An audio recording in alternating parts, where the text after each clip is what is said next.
Morning बच्चों, chapter 8 लक्ष्य भेदना जो हम पढ़े थे उसका आज हम आगे पढ़ेंगे। युधिष्ठिर आगे बढ़कर, गुरुदेव मैं तैयार हूँ। द्रोणाचार्य, युधिष्ठिर पुत्र तुम्हें सामने क्या दिखाई दे रहा है? युधिष्ठिर, वृक्ष पर एक चिड़िया टंगी है। द्रोणाचार्य, तुम्हें और क्या क्या दिखाई दे रहा है? युधिष्ठिर, मुझे वृक्ष के पीछे खेत दिखाई दे रहे हैं, ऊपर नीला आकाश, आकाश में सूरज चमक रहा है। द्रोणाचार्य, और कुछ दिखाई नहीं दे रहा? युधिष्ठिर, गुरुजी मैं आपको और आप अपने भाइयों को भी देख रहा हूँ। द्रोणाचार्य, ठीक है, तुम अभी निशाना मत साधो, एक और बैठ जाओ। युधिष्ठिर गुरु आज्ञा पालन करते हुए अन्य राजकुमारों के साथ खड़ा हो जाता है। द्रोणाचार्य, दुर्योधन तुम आ गया। वह उत्साहित होकर गुरु के समीप पहुंच जाता है। दुर्योधन, गुरुजी मैं निशाना लगाऊं? द्रोणाचार्य, दुर्योधन पहले मेरा प्रश्न का उत्तर दो। दुर्योधन, पूछिए गुरुजी। द्रोणाचार्य, इस समय तुम्हें क्या अपने सामने क्या दिखाई दे रहा है? दुर्योधन, मुझे इस समय चिड़िया के अतिरिक्त हस्तिनापुर के राजा का सिंहासन दिखाई दे रहा है। द्रोणाचार्य, वत्स तुम्हें वर्तमान से अधिक भविष्य दिखाई दे रहा है, इसीलिए तुम अभी प्रतीक्षा करो। द्रोणाचार्य, भीम तुम आ गया हो। भीम, गुरुदेव मैं एक बार में ही निशाना लगाकर चिड़िया को गिरा दूंगा, आज्ञा दीजिए। द्रोणाचार्य, भीम तुम्हें क्या दिखाई दे रहा है? भीम, गुरुदेव सामने एक वृक्ष है, उस पर एक चिड़िया टंगी है। द्रोणाचार्य, इसके अतिरिक्त तुम्हें और क्या दिखाई दे रहा है?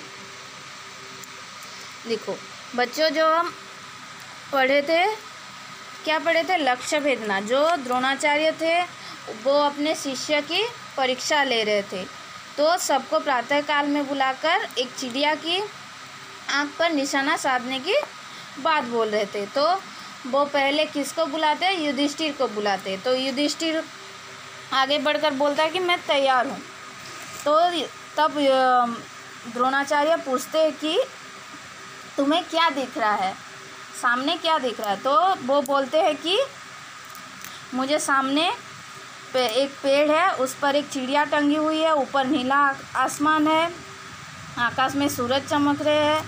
तो द्रोणाचार्य पूछते हैं और क्या तुम्हें दिखाई दे रहा है? तो वो बोलता है कि गुरुजी मैं आपको और अपने भाइयों को देख रहा हूँ। तो द्रोणाचार्य बोलते हैं कि ठीक है, तुम बाद में निशाना साधना, अभी बैठ जाओ। युधिष्ठिर क्या करता है? उनका आज्ञा मानकर बैठ जाता है। तब द्रोणाचार्य क्या करते हैं? दुर्योधन को बुलाते हैं। वो उत्साहित होकर आगे आता है और बोलता है कि गुरुजी मैं क्या निशाना लगाऊं? तो द्रोणाचार्य पहले पूछते हैं कि तुम्हें मेरे प्रश्न का उत्तर दो, उसके बाद तुम निशाना लगाओगे। तो वो पूछते हैं कि तुम्हें क्या दिखाई दे रहा है? तो वो बोलता है कि मुझे इस चिड़िया के अतिरिक्त हस्तिनापुर के सिंहासन में राजा का सिंहासन दिखाई दे रहा है।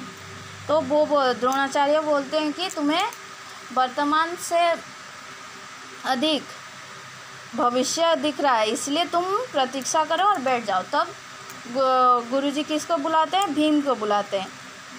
भीम बोलता है कि गुरुजी मैं एक ही बार में ही निशाना लगाकर चिड़िया को गिरा दूंगा, आज्ञा दीजिए बोलता है। तो द्रोणाचार्य बोलते हैं कि भीम तुम्हें क्या दिखाई दे रहा है? तो भीम क्या बोलता है? गुरुदेव मुझे सामने एक वृक्ष दिखाई दे रहा है, उस पर एक चिड़िया टंगी हुई है, इसके अतिरिक्त तुम्हें क्या दिख रहा है? उसके अलावा तुम्हें क्या दिख रहा है? ऐसा बोलते हैं गुरुजी।